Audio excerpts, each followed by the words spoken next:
Kalau kita lihat di awal pembukaan perdagangan sampai penutupan perdagangan, pergerakan IHSG cukup konsisten bergerak di zona penguatan. Bahkan kalau kita lihat tadi final levelnya IHSG berhasil finish lebih dari 1%, meskipun sudah tampak hampir sedikit lagi di 7.200. Apa sebetulnya sentimen yang membuat IHSG cukup semeringah mengawali tahun 2025 ini?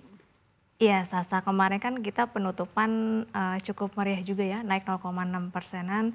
Kemudian ya di awal tahun harus sesuai dengan penutupan dong ya, harus dibuka dengan sumringah. Dan di mana hari ini luar biasa sekali naiknya hingga 1,18%. Kalau saya melihat memang salah satu sisi kan ada kabar baik juga ya dari Pak Presiden Prabowo, di mana sekarang sudah jelas nih PPN yang tidak naik itu barang dan jasa juga tidak ikut naik ya, atau masih stay di 11%. Jadi memang di mana PPN yang naik 12% hanya benar-benar untuk barang mewah seperti pembelian pesawat jet, kemudian kapal pesiar hingga rumah yang nilainya istilahnya puluhan hingga ratusan miliar. Jadi sebenarnya ini menjadi kabar baik terutama untuk sektor retail nantinya. Nah kemudian kalau dari sisi sektoral memang saya melihat hari ini asik sudah balik lagi di sektor perbankan terutama. Jadi kalau saya perhatikan hari ini saham-saham perbankan ini naiknya luar biasa ya. Ada Bank Mandiri, BNI, bahkan BNI hari ini naiknya hingga 5,5% loh.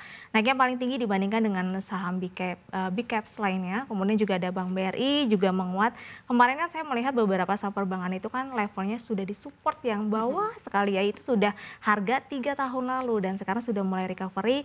Saya rasa sekarang ada optimisme ya dari para investor, terutama mengingat kan sekarang udah ada stimulus-stimulus juga ya dari pemerintah bahwa nanti kan ada bantuan sosial berupa pembagian beras ya di periode Januari hingga Februari yang diperkirakan nantinya itu kalau tidak salah membagikannya sekitar untuk 16 juta keluarga penerima bantuan. Jadi menurut saya di sini sisi sektor consumer otomatis akan terdorong dengan adanya bantuan sosial atau bansos.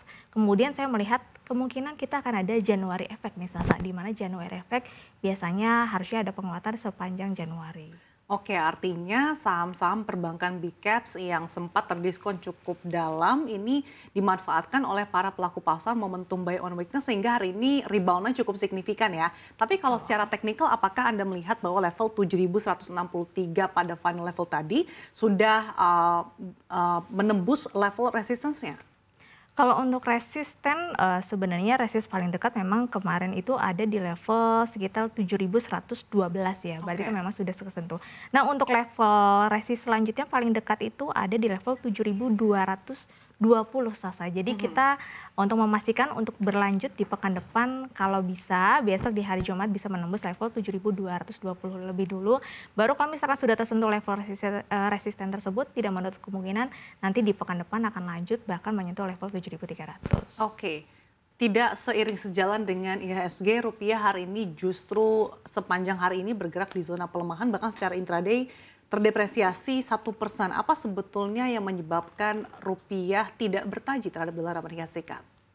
Ya, kalau saya lihat hari ini memang rupiah tidak sejalan ya, saya, di mana rupiah hari ini merosot 0,62%. Kemarin kan waktu di akhir Desember itu kan sempat menyentuh level 16.000 sekian gitu ya, di bawah 16.100. Sayangnya sekarang harus balik lagi di level 16.100. Saya sih memang melihat satu sisi investor asing ini masih menyukai indeks dolar ya, indeks dolar dan juga US Treasury 10 tahun. Jadi menurut saya memang untuk pergerakan rupiah belum cukup menarik, tapi perlu diwaspadai jika rupiah terus melemah tentu saja ini akan merugikan sektor-sektor yang banyak melakukan impor ya Sasa, tapi memang akan dominan menguntungkan yang banyak untuk melakukan ekspor. Oke, baik.